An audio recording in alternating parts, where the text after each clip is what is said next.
Straight ahead on 12 News, the new elementary school in the Wayzata district designed with teacher input. We'll give you a tour. Plus, the game of hoops a pair of Brooklyn Park teens won't soon forget. But first, feeling the impact of construction on I-494 and a look to what's ahead.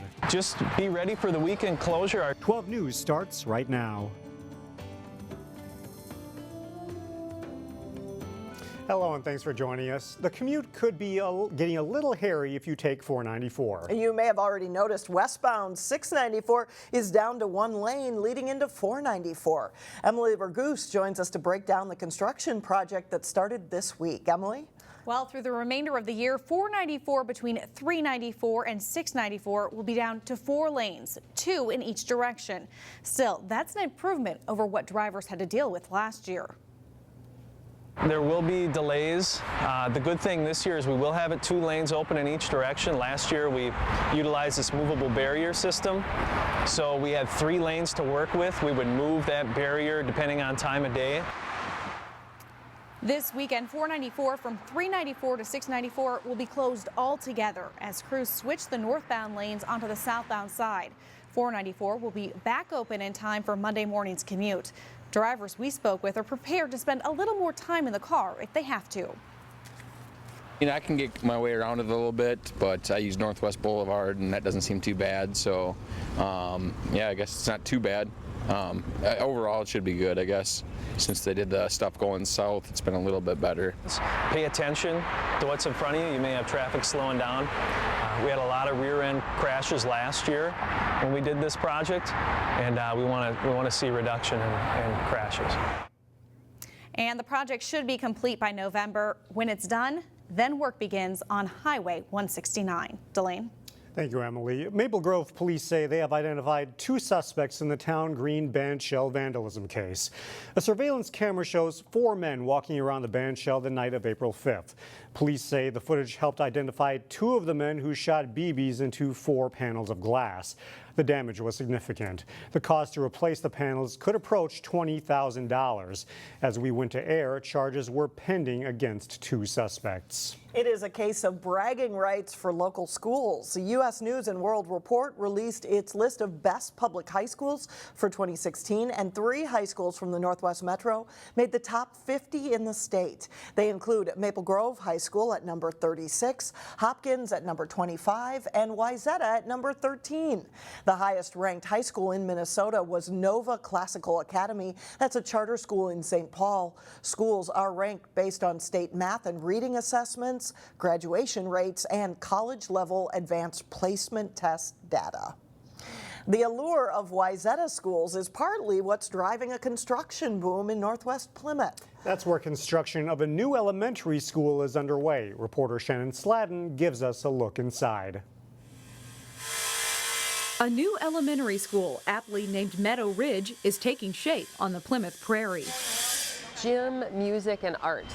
Crews are at work getting the school ready for the nearly 700 students. And then the buses will come around the building.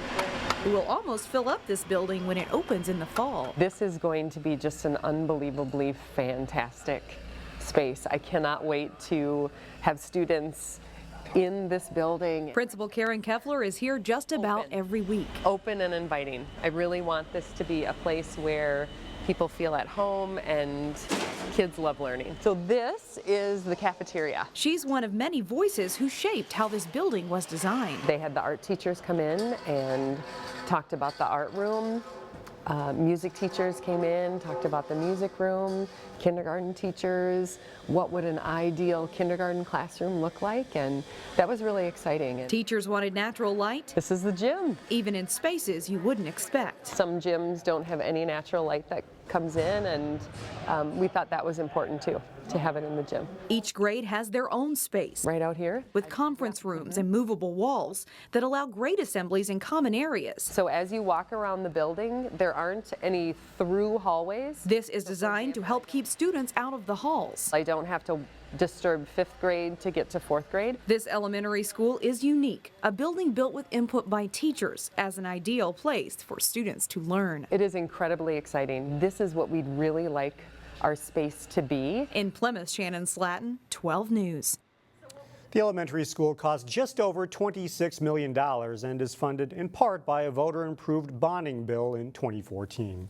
Well, thankfully, some much-needed rain arrived. However, it was not too much. Only about 1/3 of an inch fell in the Northwest Metro Monday night into Tuesday morning. We will still take what we can get, though, of course, considering how dry it's been this spring. As Eric Nelson reports, this spring has been one for the record books. Finally, some raindrops in the Northwest Metro. It's nice to have it green, feels spring-like. But the recent garden variety showers are not enough. We need more, yep, we need more. The Twin Cities is an inch below average for April rainfall so far this year. November through March, and that was the warmest 5-month winter in my record, dating back to the mid-50s. Because of this warmer than normal spring, trees like this crabapple are flowering ahead of schedule. Normally, this tree would be blooming sometime in late April or early May. All around the Northwest Burbs, trees, flowers, and lawns are popping, and residents are eager to bring on spring. Yes, we want to get moving. We got spring fever. According to Andy Feenow from Fair's Nursery in Maple Grove, it is now okay to plant perennials or trees. If the weather stays like this, flowers, everything's going to look great this year. It's also the time for yard prep. Clean up, rake, thatch, or mow your grass now. If you know it's going to rain, if you're going to get some wet weather, get fertilizer down. Otherwise, get your fertilizer down and water it in. In Maple Grove, I'm Eric Nelson, Channel 12 News. According to those at fairs in Maple Grove, remember that if you plant trees or flowers, cover them up if the temperature drops below freezing at night. Coming up, your body in 3D. We'll show you the latest high-tech tool to track your fitness. Then later in sports, it's a back-and-forth offensive shootout as Cooper battles Park Center in softball. But first, more rain in the forecast. Another round of showers is possible Wednesday night. We'll be right back.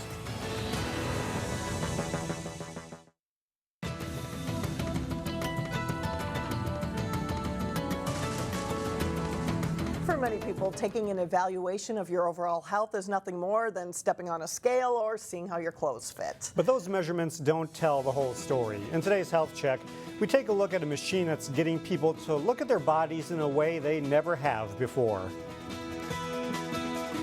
Minneapolis resident Kaylee Rostegui is an active woman. So I work out probably 5 to 6 times a week. She participates in 5Ks, triathlons, and yoga. However, Kaylee found out that she broke her right foot this past November. Next week, she'll have surgery to get it fixed. I know I can be weight bearing, but I'll be in a cast, so I really won't be able to do much. And because I want to heal as fast as possible, I'm not going to try to push it or overdo it. Before she has surgery, she wanted to get an accurate snapshot of her physical health. So she made her way to West Health in Plymouth to step on a Fit 3D body scanner. In 40 seconds, the machine captures a 3D image of the entire body and extracts the most commonly used measurements tracked for fitness progress. It takes 450 different circumferences from your body, all the kind of the main points, and it makes a little blue avatar of yourself. Exercise physiologist Steve Moore went over the results with Kaylee after the scan. So here's your scan today. That blue avatar lets them know where her body is now. I'm really curious to see, once I have to be in a boot and won't be able to move a whole lot, how quickly my muscles deteriorate and how fast I fall out of shape. After she recovers from surgery, she'll know just how much her body has changed. The goal is to try to slow that atrophy down. We may see a little bit of loss in the biceps and the thighs.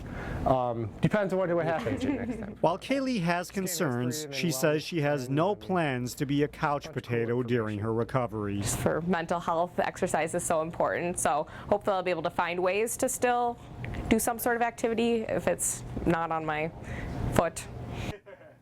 Well, Fit 3D is a new option being offered to patients at West Health.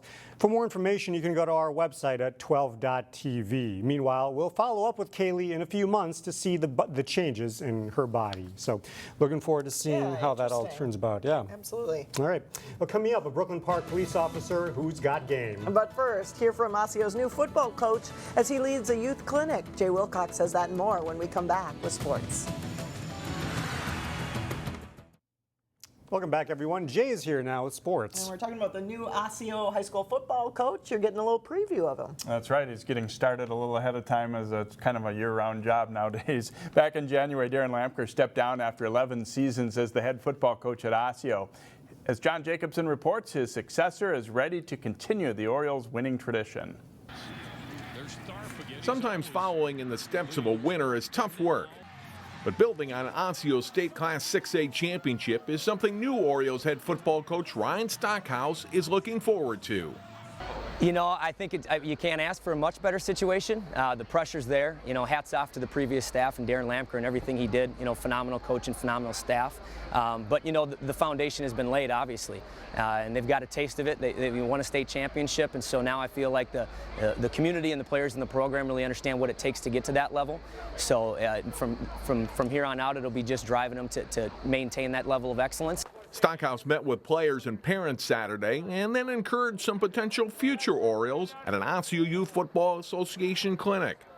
The former defensive coordinator at both Southwest High School and Holy Angels says he's prepared for the challenges facing a first-time head coach. I think it's just kind of diving in head first, meeting as many people as I can and finding all the little intricate details about running a program. I've been fortunate enough to follow some head coaches in the past that have allowed me to be involved, so I've seen some of the behind-the-scenes pieces. But just really just getting involved in the community and just connecting as many people as I can, I think. The Orioles graduated some top-end talent off the state title team, but the cupboard is hardly bare. The Orioles should be strong again. The first game of 2016 is a little over 4 months away. Stockhouse is setting up for a busy offseason. Coming together with the players to say, hey, here we are. Here's going to be the foundation, the systems that we're going to run, make sure it's clear expectations, and make sure the players are really ready to go once we hit the summer. I don't want there to be confusion. I want them to feel as comfortable and confident as possible, so it's just work. You know, our focus is Maple Grove, September 1st, and I want to start to put the eye on the prize right away with that. Stockhouse says he is in the process of assembling a coaching staff with the hopes of retaining a number of assistants from the previous staff. Well, defending state boys Class AA track and field champion Wayzata will get some good competition this week when they host a big regular season meet on Friday. Wayzata will be home in a triangular meet against two solid teams, Stillwater and Rosemount. Both of those programs have enjoyed success, especially in the true team state meets. It's a great early season meet for the Trojans. Eli Cron will be there, who was one of the top milers probably in the country when he's healthy. So I'm really excited to see him. It'll be a great race, and a lot of the other Stillwater guys are going to give our teammates a ride as well. So it's going to be a very good meet. These are two teams which have been really good over the last couple of years. You know, we've won the last 3 true team state titles, but Rosemount has won 2 in the years right before that. And Stillwater, we've battled with them. They've been runner-up to us a couple of years. So what we've been able to do is with just 3 teams that won maybe one of the top track meets in this metro region early season. And it's a great way for us that we can get every one of our kids. I got 213 boys out. Every one of those kids will compete in a number of events. The meet is scheduled to begin at 4 o'clock Friday at Wayzata High School. While they used to meet on a yearly basis, the Park Center and Cooper softball teams hadn't played for a few seasons until they met up Monday, and there was plenty of offense. The Pirates and Hawks each looking for their first win of the season. Park Center hits right away. Danny Coward-Adamich pounds it to deep right center field. It scores 2 runs as the Pirates put 2 on the board in the top of the first. They add 3 more in the second. Cheyenne Kennedy hits it to nearly the same spot for another double. That scores a run to make it 5-0 Park Center. Cooper doesn't fold, though. Down 7-1 in the 4th, they rally as Yvette Williams-Upshur smacks it past shortstop and into left center. 2 runs score to pull the Hawks within 7-3. Maddie McGuire caps the inning with a slicing liner to right field to score a run. Cooper scores 6 in the inning to tie the game 7-7. 1 inning later, Cooper goes ahead. Sam Hallquist punches a hit over the shortstop to score a run, and it's 9-7 Hawks after 5. Park Center has one last rally, though. Down 10-7 entering the 7th. They score 2. Kristen Audette knocks in a run here, but Cooper holds on for a wild 10-9 win. Their first victory this spring. Type of game was a lot more fun to be a hitter than a pitcher, I think. It looks that way. Thanks a lot, Jay. You're welcome. Still ahead, a 911 call and a positive outcome. The day a pair of Brooklyn Park teens won't forget when we come back.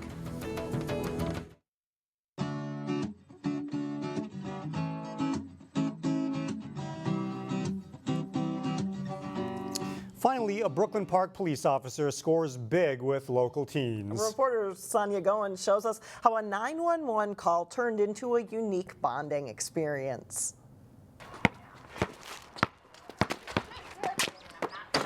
Julian Miller and Hunter Buchanan often play basketball outside their Brooklyn Park townhome. And over the weekend, we'll play mostly the whole weekend. While playing ball on Sunday, the boys noticed a small deck fire, so they called 911. That's when Officer Anthony Buckley arrived on the scene. Fire was already out when I got there. I saw a group of kids with a basketball. It's playoff season, so I was already in the mood for basketball, so I figured I'd just step out with them and hang out with them for a few minutes. It was pretty fun, just playing with the cops, and it's just a good experience to be playing with older people that know the game. I didn't really expect him coming over here to play basketball. It was kind of cool how he tried to block me, but he didn't. Officer Buckley didn't take it easy on the kids. He was good in the paint, playing defense, and also being able to shoot. With all his gear on, 40 pounds on him and still playing basketball, it's impressive. Tried to hit a couple trick shots, a couple long threes, and Officer Buckley still had game. I mean, he had like some real good post moves. Full disclosure, after I left college, I was able to play semi-pro for one season. Officer Buckley is an experienced baller. It makes me feel good, and I don't get to do that anymore just because of my work schedule now. The pickup game was only about 15 minutes, but it left a lasting impression on the teens. A lot of people on the news, how they saying cops are bad and stuff like that, but not really all cops, because some cops like to have fun too. Parents were also moved by the impromptu game. Everybody was so excited about it. It just was great to see positive reinforcement from the police department with our kids. Officer Buckley says the game made his day too. It does make me feel good. It makes me feel like I am giving back. Both sides are competitive. Bring it on. I'm ready. There's a rematch in the works. Bring it. I'm ready. In Brooklyn Park, Sonia Goins, 12 News. Well, this wasn't the first time that Brooklyn Park police officers have stopped by to play ball and talk with the young people. Officials say it helps to build bonds in the community. And if you ask me, all three of them had game there. It all looked good out there. I'm really looking forward to that rematch. And the I hope rematch we're is there coming. to cover that. That's right. That does it for us. Thanks so much for joining us. Yeah, we'll see you back here again tomorrow starting at 4 o'clock.